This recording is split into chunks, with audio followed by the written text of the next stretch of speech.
Hi guys, this is Nadia from Imbali Crafts, and today I want to show you how to make these Gothic earrings with staff focals. If you haven't already, hit the subscribe button because I upload new stuff on a regular basis. I quite often make kits and PDF tutorials for the videos I put up on here, and I'll pop a link in the description below. I also have all sorts of gemstones, square and half round wire, some beads, and all sorts of other goodies on my website. So take a gander over and see if there's anything you fancy. Last but not least, come and join us in our wire wrappers and metalsmiths group on Facebook. I'll also pop a link below. Right, let's get started. Okay, so we're going to start with one earring. For this I've used some 1mm, which is 18 gauge wire, and we're going to start by folding this in half roughly, and this will be the starting point of the earrings. So I'm just roughly trying to get this to line up. And I've made another one already, so I always recommend when working on earrings and anything that has got a counterpart to work on them at the same time. So do one step on one and then obviously do the same step on the other one. This just really helps to get everything symmetrical. So pressing this down, and just make sure that this is about the same size. You can mark this with a marker pen or so you can measure it out.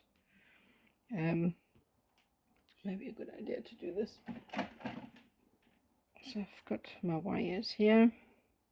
You just want to make sure that they are the same size.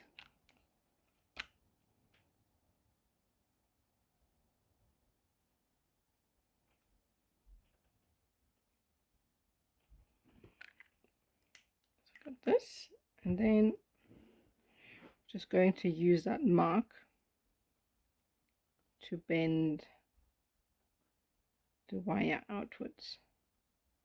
Just create a bend, the same on the other side, and then obviously you can adjust as long as you haven't put too much of a crease in it. You can just use your pliers like that to kind of bring it up a bit, and that will close it up. So obviously you adjust it until you have roughly the same length, and then we're going to move on to the next bit. Okay, so next just going to shape this. So I wanted to have the initial shape a bit like a heart, so I'm just using my thumb to get the initial shape. So then I flip it over. It's easier. I prefer to do things with my right hand, so I just tend to flip things over if they happen to be mirror images like that. Just kind of fold it over like that, and obviously you adjust that until you're happy, and obviously reference it back to your initial one so that they're symmetrical. So we're going to fix that, and then we're going to move on to the next step. Okay, so I've created a heart that fits into the first heart kind of roughly. I'm going to set that aside for a moment, and I've cut a piece of 0.4 which is 28 gauge, sorry, 26 gauge, and we're going to find the midpoint and just wrap the wire around the top roughly once, just once around one side, and then we're going to bring it around the other side, and this is just to bring it across so that we can then attach the inner heart and sort of bind the wire to the middle. So it doesn't really matter, just roughly. So next we need to bring the little inside shape that we've created, and to make it easier to weave, you kind of need to line up the legs, if that makes sense. I'm going to slide one leg through, and you can see that the leg that's going to the left is on top together with the other side. That makes it easier when you actually have to weave. So I'm going to slide this in, and kind of pop it in. It doesn't matter if it's not 100% line up, the weaving will kind of help with that. So now we've got this attached, and now we need to do 2x5. So I'm starting off with 2 wraps around both wires, like that. And kind of pull that tight, push it in a little bit. And then we're going to go with 3 wraps around the inside. So that's 1, 2, and then 3. And push it in a bit more. And then we're going to go twice around both again. Like that.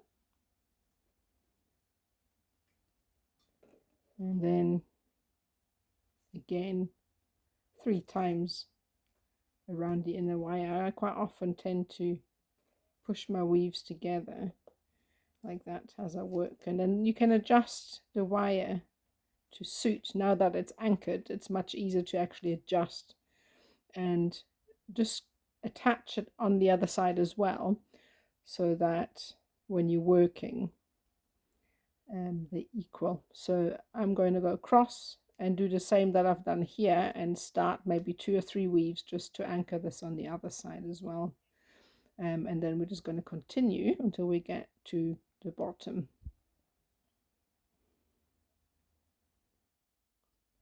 Okay, so I've created a weave, a 2x5 weave on either side, and what we're going to do next is create a little detail at the bottom here. So we try and keep this symmetrical. So I'm going to work on each side. Each time I'm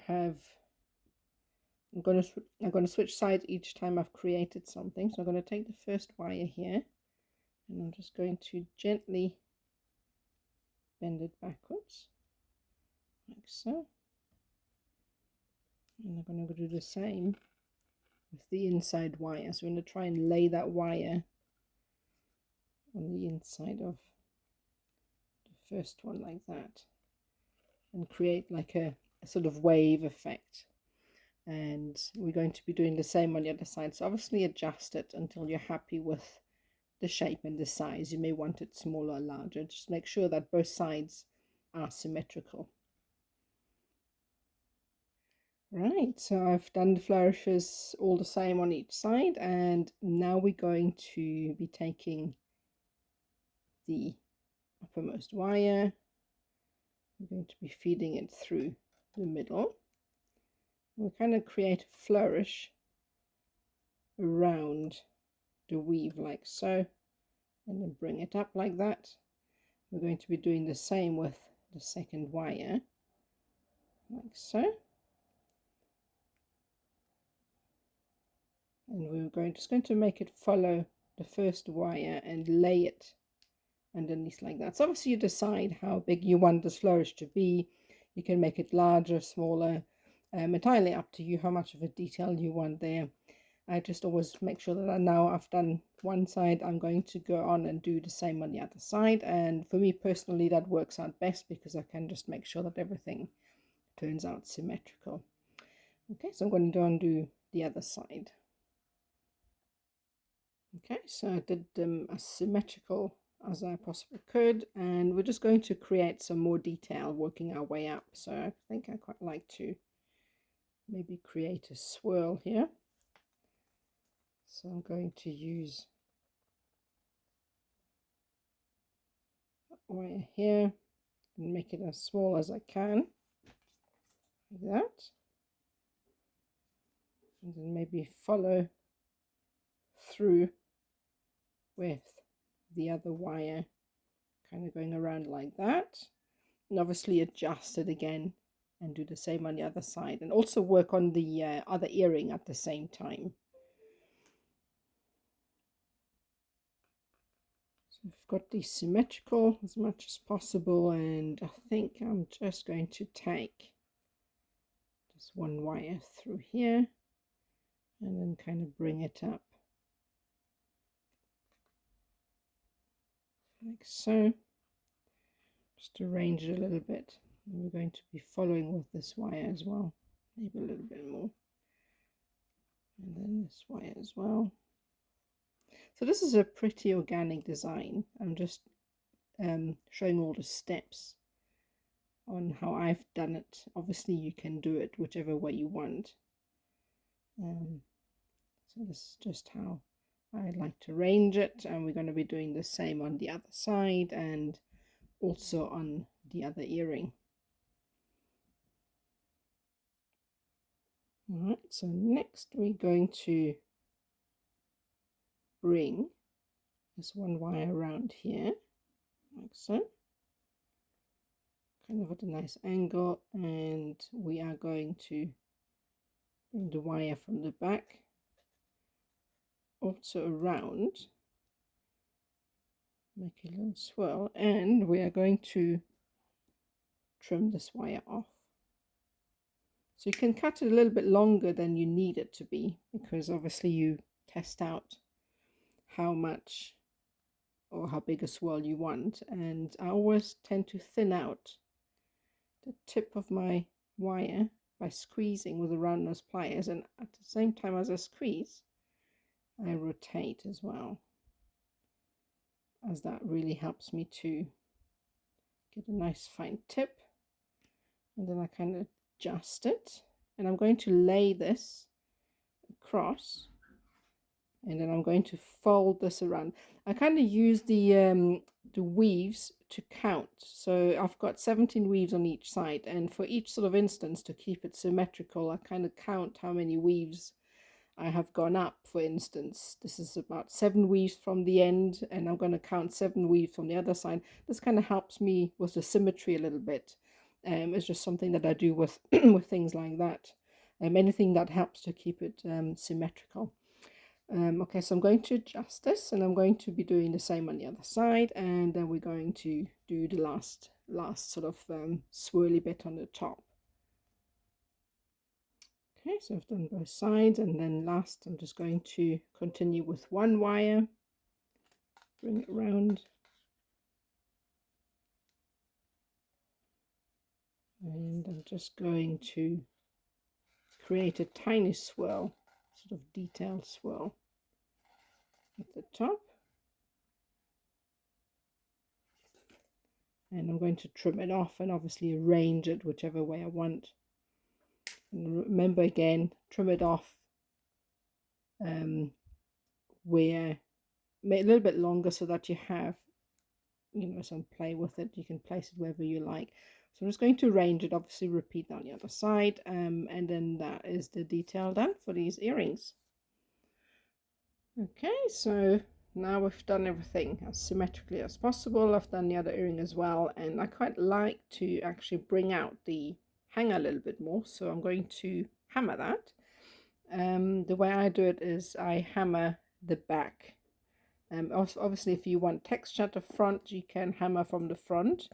I want it nice and smooth, so I'm going to hammer from the back. I'm going to shift this across a bit, and I place this on the edge of my steel block, and I've got a domed chasing hammer.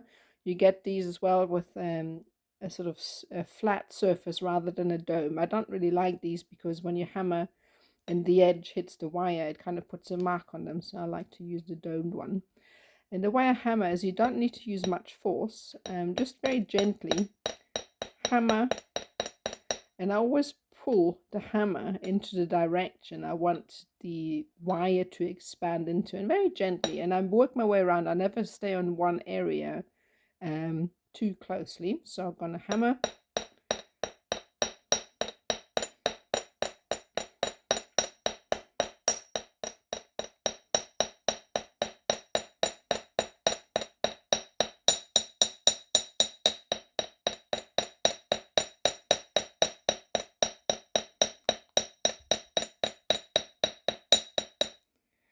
You can see it's flattened it out quite a bit. So obviously you can, you know, hammer as much as you'd like or as little as you'd like. I really quite like a big flare, so I generally tend to hammer it out quite a bit. And if you have a look here, this is quite nice and smooth at the front. and at the back there's a little bit of a texture, and if you want more of a texture you can use the little ball at the end here.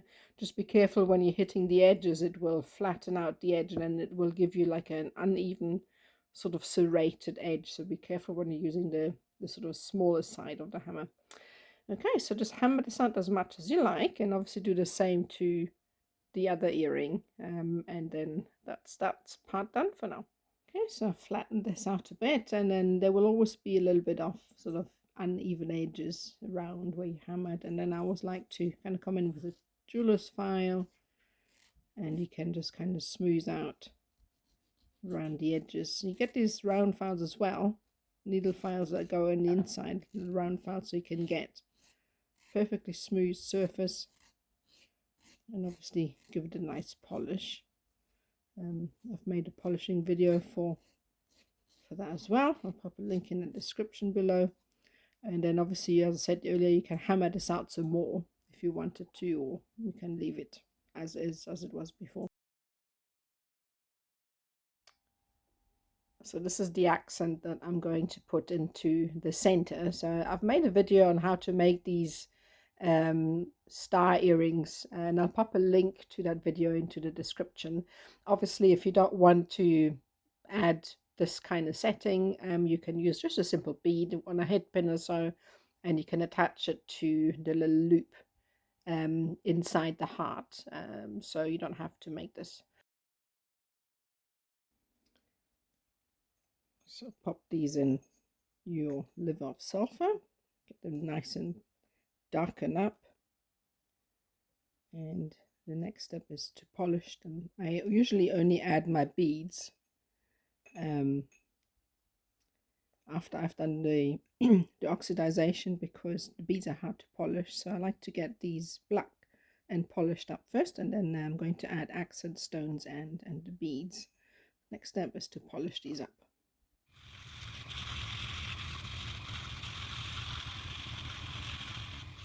Alright, so now I've polished it up, and that's what the pendant would look like if I'd used an amethyst in sterling silver. So you can make this whichever way you want.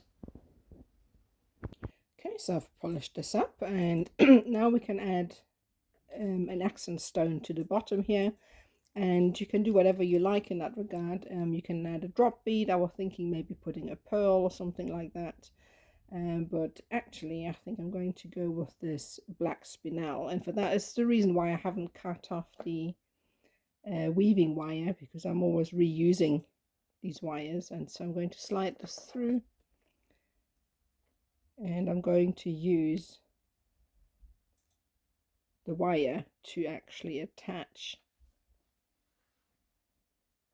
this to the other side, like so. So just going through, and I'm going to go through the back one because that will hide the weave, and that will also kind of seal it off a little bit, so you can kind of pull it tight and close it off, and that's what it will look like. And I'm going to use this wire as well to add some accent beads as I go along. I'm not really sure where and how many I'm going to put, so you can actually decide for yourself as well. So I'm just going to close this off and then add some accent beads. So I'm reusing the wire from the accent stone to add some beads here. So just pull it through, and then you can trim these off. Just, you know, it saves me having to add in wires in between. So I'm just going to add this in, and yeah, trim this off. So the last step is obviously remove all the wires and then add your components. Remember, you can add beads instead of the focal star if you want. And that's that. Thank you so much for watching. I really hope you enjoyed this. Don't forget to hit the subscribe button, and please come and join our Wire Wrappers and Metalsmiths Worldwide group on Facebook. We're a fun bunch and have a lot of interesting themes going on. Don't forget to visit my shop if you're interested in some PDF tutorials, kits, gemstones and the sorts. That's it for me. Thank you so much for watching. Until next time.